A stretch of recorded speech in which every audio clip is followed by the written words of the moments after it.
निशांत दुनिया के हर सुख दुख से अलग पूरे दिन अपने फार्म हाउस की दुनिया में डूबा रहता था। फार्म हाउस में ही उसने छोटा सा लेकिन बहुत ही सुंदर और प्यारा सा घर बना रखा था, जिसके अगल बगल फूलों का बहुत सुंदर बगीचा था, जिसमें सीजन के हिसाब से हमेशा फूल खिले रहते थे। फार्म हाउस के बाहर लोग निशांत को एक ऐसी मूर्ति के रूप में जानते थे जो हमेशा लबादे से ढकी रहती थी। किसी ने उसका चेहरा नहीं देखा था कि वह कैसा है। निशांत के अलावा उसके फार्म हाउस में उसके 3 नौकर और रहते थे, जिनमें एक अधेड़ था जिसे सब चाचा कहते थे। उसके अलावा एक लड़का और था। निशांत को भी सभी घरेलू काम आते थे। उसे खेती किसानी ही नहीं, जानवरों के बारे में भी अच्छी खासी जानकारी थी, इसलिए उसने अपने फार्म हाउस में तमाम जानवर पाल रखे थे। निशांत के बाहर के सारे काम उसके नौकर करते थे। चाचा की पत्नी मर चुकी थी। एक बेटा था जो विदेश में रहता था। उसकी शादी हो चुकी थी और उसकी पत्नी उसके साथ ही रहती थी। कभी कभार फोन करके वह अपने पिता का हाल चाल पूछ लेता था।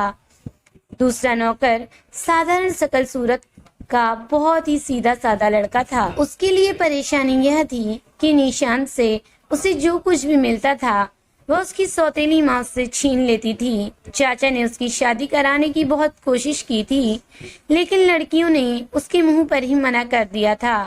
तीसरे नौकर की पत्नी उससे परेशान रहती थी। ऐसा क्यों था? न कभी धीरू ने किसी को कुछ बताया, न पत्नी ने। कुछ दिनों बाद उसकी पत्नी ने जबरदस्ती उससे तलाक लेकर अपने मनपसंद के लड़के से शादी कर ली। इसके बाद धीरू का औरतों पर इस कदर विश्वास उठ गया था कि वह रामू को भी समझाने लगा था कि वह बिल्कुल शादी ना करे। निशांत कभी दिन में फार्म हाउस से बाहर नहीं निकलता था। अगर उसका कभी घूमने का मन होता था तो वह रात में कार निकालता था। उसके तीनों नौकरों के अलावा कोई अन्य आदमी उसके फार्म हाउस में नहीं घुस सकता था, इसलिए वह गांव वालों के लिए अनजान था तो गांव वाले उसके लिए अनजान थे। लेकिन यह सभी को पता था कि यह फार्म हाउस निशांत का है और वह कभी कभार रात को कार से निकलता है। उस रात सभी चैन से सो रहे थे कि अचानक आधी रात के बाद निशांत के फार्म हाउस की डोरबेल बजी। घंटी बजते ही निशांत उठकर बैठ गया। दोबारा घंटी बजी तो उसने नौकरों की घंटी बजाई। नौकरों को आते आते तीसरी बार घंटी बज गई। चाचा निशांत की ओर भागा तो रामू और धीरू गेट की ओर। गेट पर एक औरत खड़ी रो रही थी। दोनों गेट पर पहुंचे तो औरत ने रोते हुए कहा, मेरा एक ही बेटा है, उसकी तबीयत बहुत खराब है। गांव के डॉक्टर का कहना है कि अगर उसे शहर के अस्पताल में नहीं ले जाया गया तो सुबह तक वह मर जाएगा। अपने साहब से कहो कि वह अपनी गाड़ी से उसे शहर के अस्पताल पहुंचा दें। उनका यह उपकार मैं जिंदगी भर नहीं भूलूंगी। निशांत बरामदे में खड़ा उस औरत की बातें सुन रहा था। चाचा भी उसके पीछे खड़ा था। उसने उस औरत को पहचान लिया था, क्योंकि रामू और धीरू दूसरे गांव के थे, इसलिए वे उसे रोक रहे थे। लेकिन वह औरत हटने का नाम नहीं ले रही थी।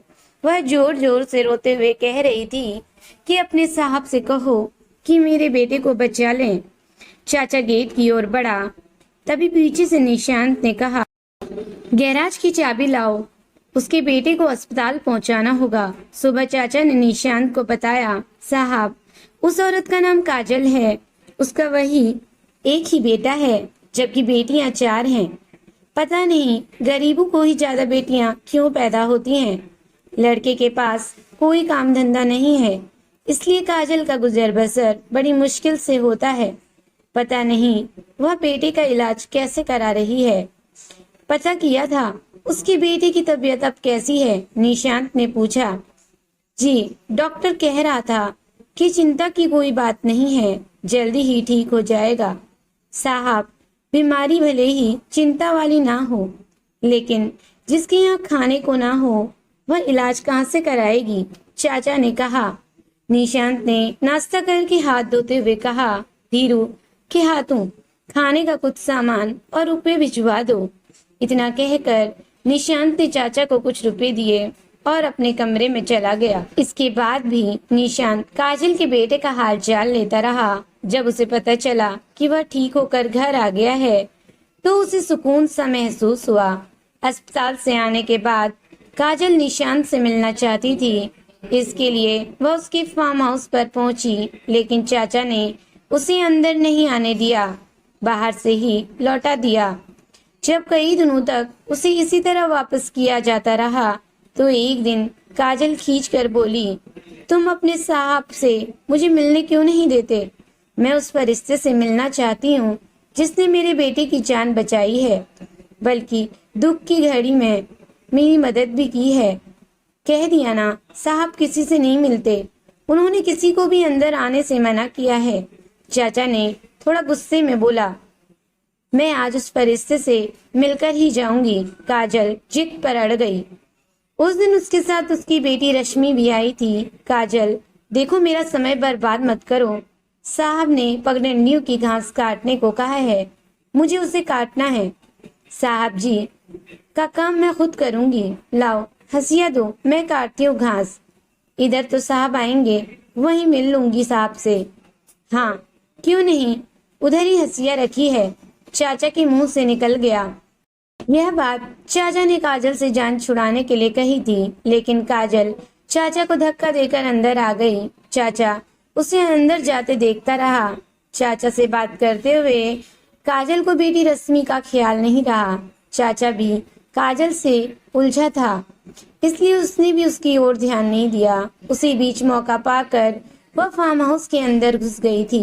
पगडंडी के किनारे लगे सुंदर फूलों को देखती हुई वह हैरानी से आगे बढ़ती गई। वह फार्म हाउस में बने घर के सामने पहुंची तो उसे ख्याल आया कि वह कहाँ आ गई। वहां उसे कोई दिखाई नहीं दिया तो वह घबरा गई। इधर उधर देखते हुए वह पलटी तो सामने एक आदमी खड़ा दिखाई दिया।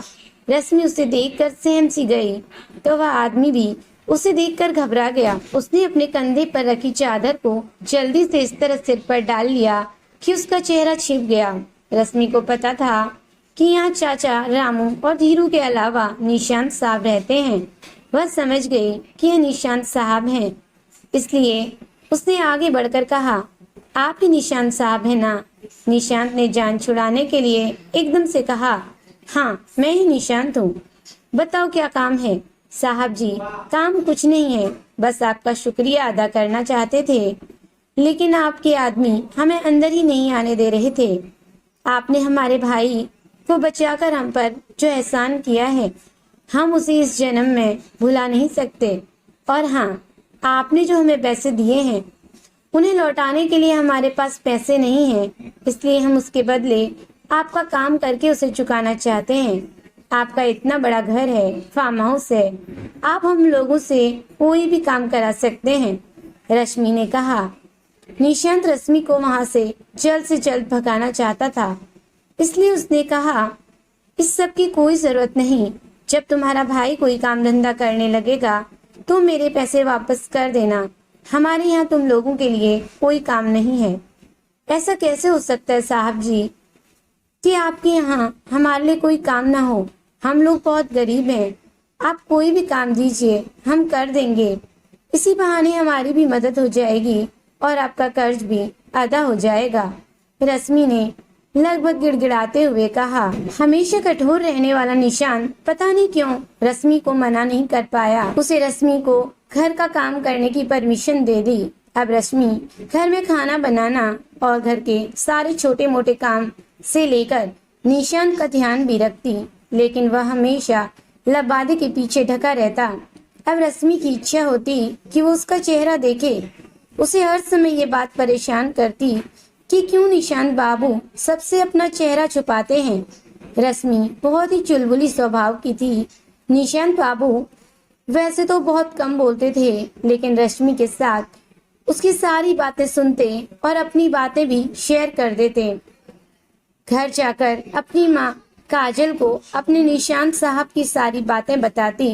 निशांत की बातें और आदतें सुन काजल का मन भी निशांत को देखने का होता। उसे सारी बातें जानी पहचानी सी लगती। एक दिन सफाई करते हुए रश्मि को एक फोटो दिखाई देती है। रश्मि के पैरों तले जमीन खिसक गई। ये क्या है? माँ की फोटो यहाँ क्या कर रही है? माँ के साथ यह कौन है? सोचते हुए रश्मि परेशान हो जाती है और उस फोटो को अपने पास छुपा कर रख लेती है और घर ले जाती है। शाम को घर पर सब कुछ माँ से पूछती है, माँ, ये आपकी फोटो किसके साथ है? आज तक जब भी बच्चे अपने पिता के बारे में पूछते थे तो काजल उन बातों को टाल दिया करती थी, पर आज उसे रश्मि के सारे सवालों का जवाब देना पड़ता है। उसने फोटो देखकर कहा कि बेटा, ये तुम्हारे पापा की फोटो है। उनके चले जाने के बाद मैंने उनकी सारी यादें मिटा दी थी, लेकिन ये तुम्हारे पास कहाँ से आई? रश्मि ने कहा, माँ, निशान बाबू की हवेली में जब मैं सफाई कर रही थी तो मुझे वहीं मिली। काजल रश्मि के साथ निशान बाबू की हवेली में जाती है और पूछती है कि हमारी फोटो आपके पास क्या कर रही है? उसका दिल जोर जोर से धड़कने लगता है, क्योंकि उसे एहसास हो जाता है कि जिसे वो निशांत समझ रही थी वो निशांत नहीं बल्कि उसका पति अभय है। निशांत को भी लगता है कि अब अपनी पहचान छुपाने से कोई फायदा नहीं है, इसलिए अपना चेहरा काजल को दिखा देता है। काजल देखकर दंग रह जाती है और कहती है, आप तो हमें छोड़कर चले गए थे, फिर यहाँ कैसे? और अब निशांत को देख उसके दिमाग में कई सवाल आ रहे थे, जिन सारे सवालों के जवाब सिर्फ निशांत दे सकते थे। निशांत ने कहा, हाँ काजल, 4 बेटियों के होने के बाद मैं तुम्हें छोड़कर चला गया था। अमेरिका जाकर बहुत पैसा भी कमाया, लेकिन मुझे तुम्हारी कमी का बहुत एहसास होता था।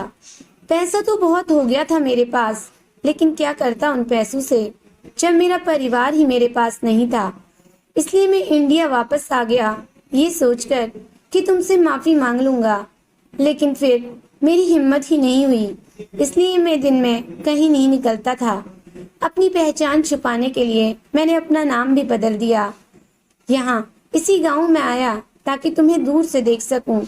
अपने परिवार को दूर से देखते थे, लेकिन कभी मिलने नहीं आ सकते थे। काजल ने रोते हुए कहा, हाँ काजल, मैं किस मुंह से आता तुम्हारे सामने, लेकिन नियति ने देखो तुम्हें मेरे दरवाजे पर भेज दिया और फिर हम दोनों को मिलवा ही दिया। जब तुम्हें मेरी जरूरत थी तो मैं तुम्हें छोड़कर चला गया था। तुम मुझे माफ करोगी या नहीं, यही सोचकर तुम्हारे पास आने की हिम्मत नहीं जुटा पाया, इसलिए यहीं एक घर बना लिया।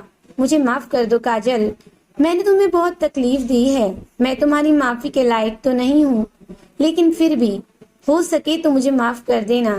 काजल ने अभय को गले लगा लिया और कहा, पछतावा हर गलती को माफ कर देता है। अगर आपको अपनी गलती का एहसास है तो यह मेरे लिए बहुत बड़ी बात है। इस तरह उनका परिवार एक हो गया। निशांत यानी कि अभय और काजल अपने परिवार के साथ खुशी खुशी रहने लगे। उम्मीद करती हूँ दोस्तों आज की ये कहानी आपको अच्छी लगी होगी। अगर कहानी अच्छी लगी हो तो प्लीज लाइक करें, शेयर करें और मेरे चैनल को सब्सक्राइब करें। Thank you for watching.